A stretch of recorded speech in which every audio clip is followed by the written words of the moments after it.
इंतखाबी अमल में हिस्सा लेने का मौका दें अगर उनके पास कोई और चार्ज नहीं है। महमूद मौलवी साहब, अगर बिलावल जरदारी की तकरीर सुनी जाए, उनकी इंतखाबी मुहिम देखी जाए, तो इस इंतखाबी मुहिम में या तो वो अपने हरीफ के तौर पे एमकेएम को देख रहे हैं सिंध के अंदर, या फिर वो पाकिस्तान मुस्लिम लीग नून को देख रहे हैं, या फिर पीटीआई को देख रहे हैं। आईपीपी को वो अपने हरीफ के तौर पर नहीं देख रहे। तो क्या इसे आईपीपी की कमजोरी समझें या फिर ये समझें कि आईपीपी के साथ उनके मुज़ाकरात तय पा सकते हैं और आईपीपी उनके साथ इत्तेहाद भी बना सकती? देखिए, आईपीपी काफ़ी एग्रेसिवली जो है सिंध में आ रही है और कराची में हम तकरीबन 30 सीटों के ऊपर हमने लोग नामजद किए हुए हैं और इंशाअल्लाह भरपूर मुहिम चलाएंगे और काफ़ी सीटें हम निकालेंगे। हमारा टारगेट जो है कि जितने हमने किए हैं तो उसमें से कम 50% तो हम सीटें निकालने की में हम उम्मीद कर रहे हैं कि उसमें से कम 50% उसमें से निकालें सीटें। और जहाँ तक बिलावल भुट्टो साहब का मैंने वो देखा, जो वो 300 यूनिट दे रहे हैं, वो तो हमारे मंशूर में सब में पहले दिन हमने किया है। चले, ये बड़ी खुशी की बात है कि उसको इन्होंने भी एक्सेप्ट करके अपने मंशूर में डाला। हालांकि अगर आप पिछले 2 माह पहले हमारा मंशूर देख लें और हमारे स्टेटमेंट्स देख लें तो ये 300 यूनिट फ्री देने का जो है ये हमने इसको लॉन्च किया था। सर, अगर ये क्रेडिट लेना है तो फिर ये हो सकता है कि सबसे पहले ये क्रेडिट हमजा शहबाज ले लें, क्योंकि इब्तदा तो उनके बयान से हुई थी। देखिए, मुझे नहीं पता, मगर 3 या 4 माह कबल जब आईपीपी का जो पहला इजलास था उसके अंदर ये इब्तिदा हुई थी और हमने इसको किया। खैर, कोई भी इसकी माइलेज ले लें, मगर आवाम के लिए ये बड़ी खुशाइन बात है कि जी जो गरीब लोगों के लिए 300 यूनिट तक बिजली फ्री होगी। ये मुझे सब में ज़्यादा खुशी इसलिए है कि देखें, जो भी पार्टी बरसर इक़्तिदार आएगी, अब मेजॉरिटी से हम इसको एक्सेप्ट कर लेंगे। दूसरी चीज़ जो अभी आप बात कर रहे थे जी शाह महमूद साहब के साथ, बिल्कुल मैं ये कहूँगा कि देखिए, केसेस अगर हैं तो उनको कोर्ट्स में चलाए जाने चाहिए। देखिए, आज इलेक्शन कमीशन क्या कह रहा था कि कोर्ट्स जो है मुझे फ्री एंड फेयर इलेक्शन करने नहीं दे रही है। आज उनका स्टेटमेंट देख लेना। तो देखिए, अब मुश्किल ये आ गया है कि कोर्टों की मुदाखलत भी काफ़ी ज़्यादा हो गई है, ठीक है ना। अब अगर कोर्टों की मुदाखलत ज़्यादा हो जाती है तो उसमें जो है इलेक्शन कमीशन का रिट ख़त्म होता जा रहा है कि जो भी वो कुछ कर रहे हैं, अगर उसके खिलाफ नेगेटिव कोर्ट से हर चीज़ का आता रहेगा तो उनकी रिट नहीं रहेगी और उनकी साख ख़त्म हो जाएगी।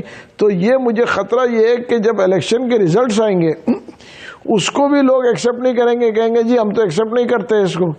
तो ये चीज़ें भी हमें ख्याल रखना चाहिए कि देखें, इलेक्शन कमीशन के रेट को कायम रहना चाहिए और उनके फैसलों के ऊपर भी, हर छोटे छोटे फैसले के ऊपर अगर कोर्ट इन्वॉल्व होगी ना, तो फिर मेरे ख्याल से जो हम कहते हैं कि जी इलेक्शन कमीशन आज़ाद है और ये एक पावरफुल इदारा है, तो वो तो पावरफुल इदारा तो नहीं रहेगा। फिर आइडियोलॉजी है और वही आइडियोलॉजी अभी तक परवान चढ़ रही है। महमूद मौलवी साहब, आपकी जमात बनी, आपको पीटीआई के सेकंड पार्टी भी कहा जाता है। एक तरफ पीटीआई पे अगर ब्लेम किया जाता है तो आप उसी पार्टी से अलहदा होकर अपनी पार्टी बनाने वाले लोग हैं।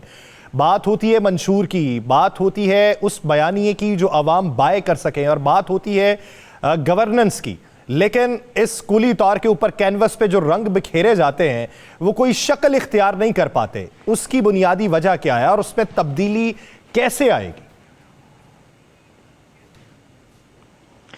देखिए, तब्दीली आने के लिए, जैसे अभी मेरे भाई कह रहे थे, टाइम ज़रूर लगेगा। उसकी वजह यह है कि डेमोक्रेसी को समझने के लिए बहुत टाइम चाहिए और आवाम को बड़ी चेंजेस करनी पड़ेगी। और सियासतदान के ऊपर तो सब ब्लेम करते हैं, मगर ये हमें पूरा कल्चर चेंज करना पड़ेगा। देखिए, पहली बात तो ये है कि मैं खुद एक पार्टी में हूँ, पॉलिटिकल पार्टी में हूँ। पहले तो मैं कहूँगा कि किसी भी पॉलिटिकल पार्टी में डेमोक्रेसी तो है ही नहीं, ठीक है ना। हमारे यहाँ जो है हम जो है टेक्निकली जो पार्टीज है वो डिक्टेटरशिप कहें या लीडरशिप कहें, उसका दूसरा नाम दे, जो भी एक लीडर होता है उसी के सब फॉलोअर्स होते हैं, तो डेमोक्रेसी तो वहाँ पे नहीं है। जब हम फिर आप आ जाते हैं कि हम बात करते हैं कि जी डेमोक्रेसी डेमोक्रेसी, देखिए एक चीज़ है ना कि हर इदारे का असाइनमेंट डिफाइन होना चाहिए कि किसका क्या असाइनमेंट है। दुनिया में हर इदारे के अलग अलग असाइनमेंट होते हैं। पॉलिटिकल पार्टीज का भी एक असाइनमेंट है और मैं कहूँगा आवाम का भी एक असाइनमेंट है। आवाम को भी देखें आज हमारे वोटर टर्नआउट देखें ना 40%, 38 से 40% टर्नआउट होता है। अगर आप जो है जिस ममालिक की बात कर रहे हैं वहाँ पे 90%, 85% जो है टर्नआउट है। दूसरी चीज़ जो आप ये देखें कि आम आदमी को रिलीफ जो है मैं कहूँगा सालों से 20 साल हो गए हम यही कहानी सुना रहे हैं आम आदमी को कि जी हम सड़कें बना देंगे, गटर बना देंगे और बिजली दे देंगे, गैस दे देंगे। इसके लिए तो मेरे ख्याल से पॉलिटिकल पार्टीज या MNAs और MPs को तो नहीं जाते, ये तो उनके जो है नॉर्मल हुकूक है। देखिए एक जो है आवाम को पीने का पानी मिलना, बिजली मिलना, गैस मिलना, ये सब नेसेसिटी ऑफ लाइफ है। हम अभी तक 20 साल तक इसी को नहीं दे सके। हम बात कर रहे हैं जो पॉलिटिकल पार्टी होती है वो 20 साल से ये स्लोगन लगा रही है। हम बात करें पॉलिसीज की कि जी हमको देखना है कि हम एक्सपोर्ट्स को कैसे बढ़ाएंगे, हम इंपोर्ट्स को कैसे कम करेंगे, हम इंडस्ट्रियलाइजेशन पे जाएंगे या एग्रीकल्चर के ऊपर तवज्जो देंगे।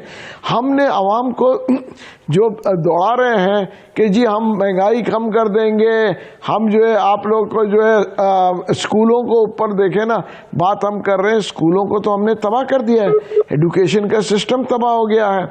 आप या तो अमीर लोगों के लिए स्कूल्स हैं जो कि A लेवल और दूसरे लेवल्स कर रहे हैं।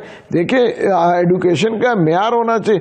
आप कैसे compete करेगा एक उर्दू मीडियम बच्चा एक इंग्लिश मीडियम से और एक इंग्लिश मीडियम जो है एक O लेवल से? बहुत फर्क है। 3 किस्म के तो जो मैं कहूँगा हमारे पास एजुकेशन सिस्टम है। ये महमूद मौलवी साहब, जिस तरीके से दोनों मेहमानों की गुफ्तगू आपने सुनी है, अब हल्के की सियासत करने कोई जाता है तो वो पूछता है कि 4 साल किधर थे। वो रहमान फारिस का शेर है कि गम से अब होगी बराहे रास्त मेरी गुफ्तगू, दोस्तों तीमारदारो गम गुसारो तखलिया, देखने वाला था मंजर जब कहा दरवेश ने, कज कुलाहो बादशाहो ताजदारो तखलिया। अब अगर अवाम में कोई उम्मीदवार जाए और आगे से ऐसा जवाब सुनने को मिले तो फिर किस पे तकिया करेंगे? देखिए ये बिल्कुल आप सही कह रहे हैं और मेरे दोनों भाइयों ने काफ़ी अच्छी बेसिकली जो है अभी बातें कर रहे थे और बड़ी खुशाइन बातें कर रहे थे, मगर इसका हल क्या है? देखिए मैं इनसे यही पूछ रहा हूँ कि इसका हल होना चाहिए, मगर एक रियलिटी को आप देखें ना। आप मुझे बताएं, अभी मेरे भाई आप मुझे बताएं कि फॉर्मूला क्या होगा।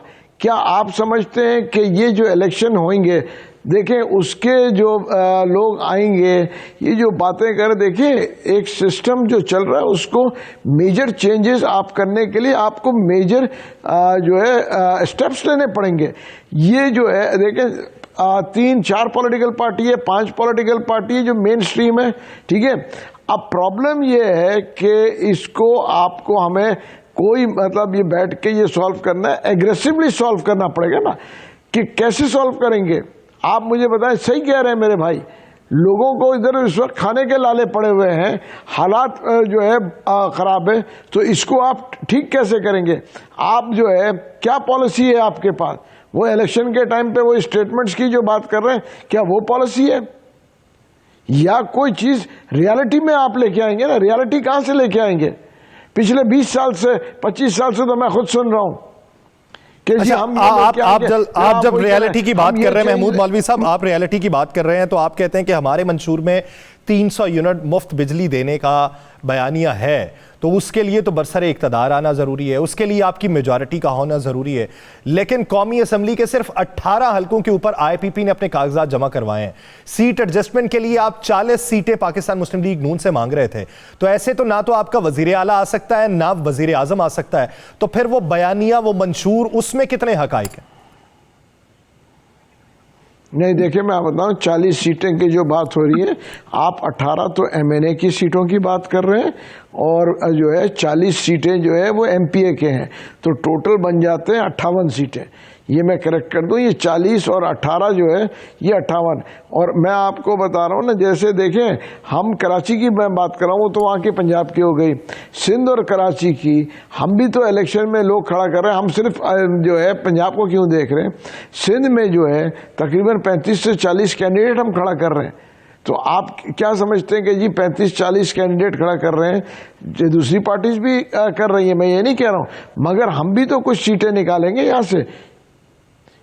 तो ये चीजें देखें, मगर फिर भी मैं ये नहीं कह रहा हूं कि हम हुकूमत बना पाएंगे, मगर जैसे मेरे भाई ने कहा, हुकूमत जो भी बनेगी एक नेशनल गवर्नमेंट बनेगी। इसमें किसी को दो राय नहीं होना चाहिए कि जो कोई पार्टी जो है सिंगल मेजॉरिटी लेके जाएगी, ना पीपल्स पार्टी, ना PMLN, ना IPP, ना JUIF, ठीक है ना PTI। सर बात वही, देखिए ना, PTI अपने